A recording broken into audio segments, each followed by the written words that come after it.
Hello my student, back to another part second of Harappan civilisation. तो my YouTube family, आज हम Harappan civilisation के second chapter पढ़ेंगे, जो मोस्ट इम्पोर्टेंट चैप्टर है हमारे यूपीएससी और 12th क्लास में। तो दोस्तों, बेसिकली इस चैप्टर में हमने मोहनजोदारो के बारे में पढ़ लिया था। तो आज हम मोहनजोदारो के कुछ और फीचर्स हैं वो भी देखेंगे, क्या क्या फीचर्स हैं मोहनजोदारो के। तो सबसे पहले इसे आपको स्क्रीन पे शो कर रहा होगा, इसे ये देखिए, आपको स्क्रीन पे शो कर रहा होगा लेइंग आउट ड्रेन्स।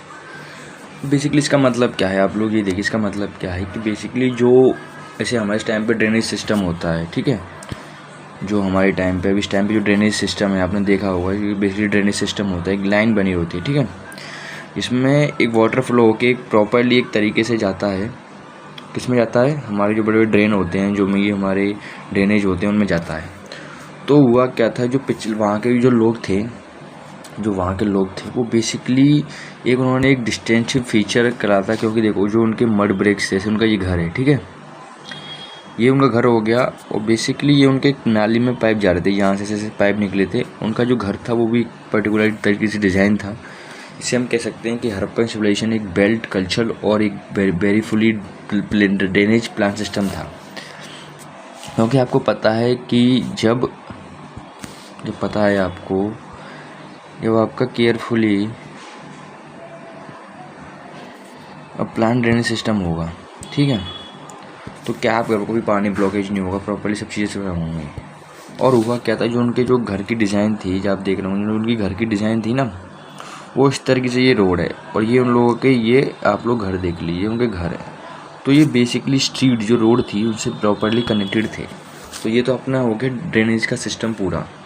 अब कैसे उनका डोमेस्टिक आर्किटेक्चर था, वो लोग कैसे रहते थे, वो क्या यूज़ करते थे, तो ये हम इसके टॉपिक में पढ़ेंगे डोमेस्टिक आर्किटेक्चर में, ठीक है, जो आप स्क्रीन पर दिख रहा होगा, ये रहा डोमेस्टिक आर्किटेक्चर, इसके बारे में हम पढ़ेंगे, ठीक है।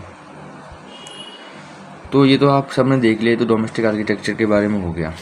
अब बेसिकली था क्या, जो उनकी रेजिडेंट बिल्डिंग थी, जो बिल्डिंग्स वो जिसमें वो रहते थे, वो इस तरीके से बनाई थी कि उनके एक पास कोर्टयार्ड था, और जो उनके रूम थे वो बेसिकली इस तरीके से रूम थे कि उसमें कोई विंडो नहीं थी, प्राइवेसी के लिए बहुत बढ़िया रूम्स थे, ठीक है। और ग्राउंड लेवल से इतनी वॉल्ट थी कि जैसे अब हमारा घर दे, अब मैं आपको दिखाता हूँ, ये देखिए, जैसे ये हमारा मेन गेट होता है घर का, ठीक है। तो इस मेन गेट में होता क्या है कि जैसे हम एंटर करते हैं तो हमारा कोई जैसे किचन वगैरह है या कुछ भी है तो वो सीधे दिखती है। बट इन लोगों की क्या थी कि इनकी इस तरीके से प्राइवेसी इन्होंने मेंटेन कर रखी, जैसे कोई बाहर से लोग आएगा तो पूरी बिल्डिंग में ना तो कोई विंडो थी ना कुछ था, तो ये लोग उस चीज़ से देख सकते थे कि हाँ, ये बेसिकली एक डोमेस्टिक आर्किटेक्चर के रूप में माने जाते थे, ठीक है। और बेसिकली तुम्हें पता हो तो लगभग इस टाइम पे भाई हमेशा भी टाइम पर समरसेबल वगैरह बोरिंग वगैरह होती हैं, तो उस टाइम पे नहीं थी। तो उस टाइम पे 700 वेल्स थे, वेल्स मतलब कुआं थे उस टाइम पे 700, जिसमें लोग यूज़ करते थे। और बेसिकली इसका एंट्रेंस जो भी था, जो इनका एंट्रेंस गेट होता है, जो हमारा मेन गेट होता है, उसका डायरेक्ट व्यू नहीं देते हैं घर का। जैसे हम लोग, जैसे हमारे घर में कोई एंटर करता है उसे डायरेक्ट व्यू मिलता है हमारे घर का, बट ऐसे जो अपना मोहनजोदारो था उसमें डायरेक्ट व्यू नहीं था। तो ये सब लोअर टाउन सिटाडेल के बारे में हो गया है। स्पेसिकली इसी टॉपिक में एक टॉपिक और है, आपको दिखाता हूँ। इसी मोहनजोदारो में एक स्पेशली एक टॉपिक और है, वो है सिटाडेल। सिटाडेल के बारे में और देख लेते हैं हम लोग। सिटाडेल बहुत इंपॉर्टेंट टॉपिक है। तो बेसिकली अब आपको मैं बताऊं कि जो सिटाडेल है वो पता हुआ, सिटाडेल सिर्फ पब्लिक यूज़ के लिए यूज़ होता था, पब्लिक के लिए यूज़ होता था। अब इसमें था क्या, इसमें था आपका वेयर हाउस। सिटाडेल बहुत बड़ा था, वेयर हाउस था, और प्लस ग्रेट बाथ।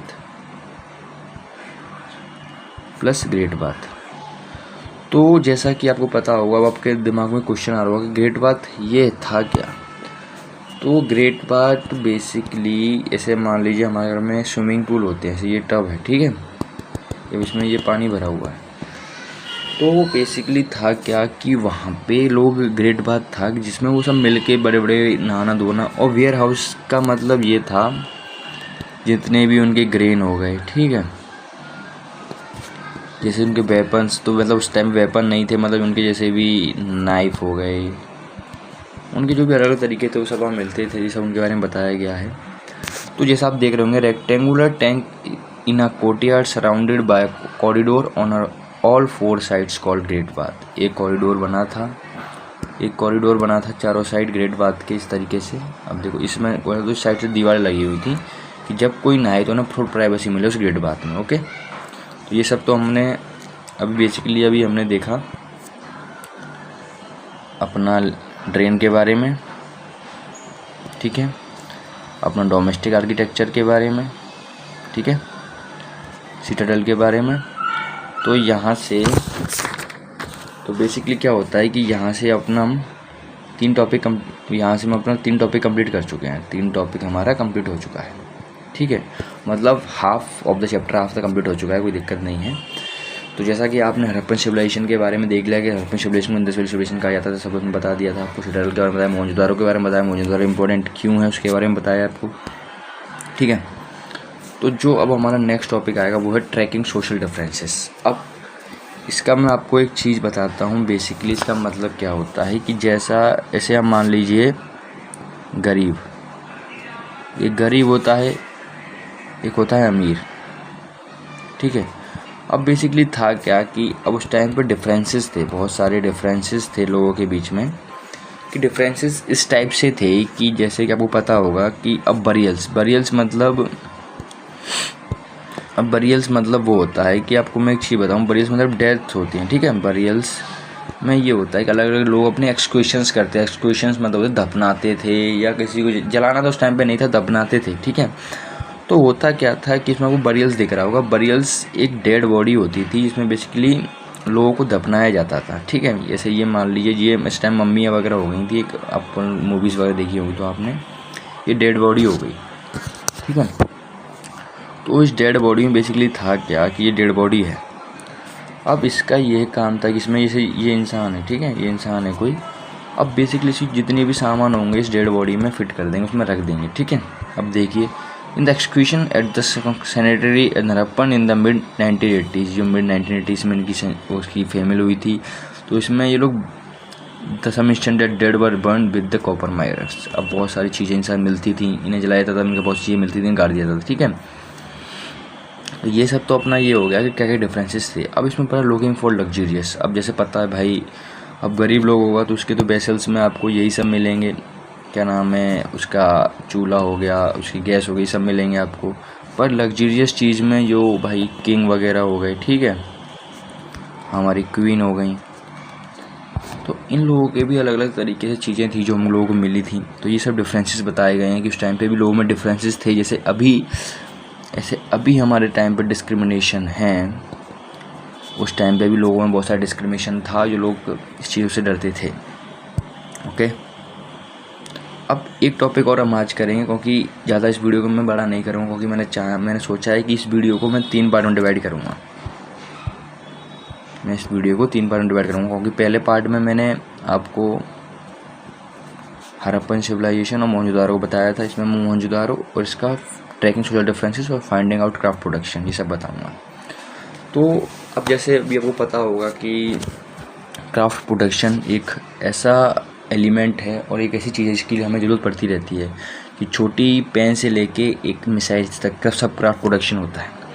तो मोहनजोदारो बहुत सारे हेक्टेयर्स में फैला हुआ था और डिवोटेड टू क्राफ्ट प्रोडक्शन। बहुत सारे क्राफ्ट प्रोडक्शन होते हैं, हमें बीड्स मेकिंग, शेल्ड कटिंग, क्या नाम, मेटल वर्किंग। तो वो लोग बेसिकली बहुत चीज़ों को जानते थे, इन सब के बारे में भी उन्हें बहुत वैरायटी थी, नॉलेज थी। तो ये बहुत सारी चीज़ें का यूज़ करते थे, जैसे मेटल्स का, कॉपर्स का, ब्रॉन्ज का, सबका यूज़ करते थे, ठीक है। ये सब तो ये हो गया बेसिकली ये। अब इनका आप पूछेंगे इनकी स्पेशली जगह भी थी जहाँ से ये लोग लेते थे, जैसे नागेश्वर एंड बालाकोट वर्स पर centre for making steel objects. अब जैसे आपको पता होगा इस टाइम पे जो नागेश्वर है, बालाकोट, पहले ये हमारा इस एरिया इंडिया में ही था, अब तो ये पाकिस्तान के पास है।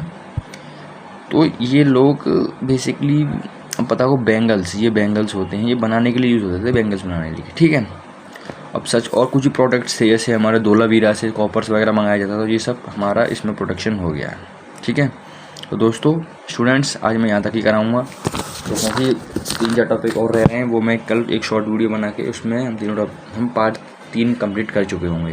क्योंकि मेन क्या था कि आप लोग भी बोर हों, क्योंकि अभी स्टार्टिंग है, थोड़ा सा लगेगा, तो कोई दिक्कत नहीं है, हम धीरे धीरे स्टार्ट करते हैं। ऐसे ही जुड़े रहिए एंड ऑल द बेस्ट।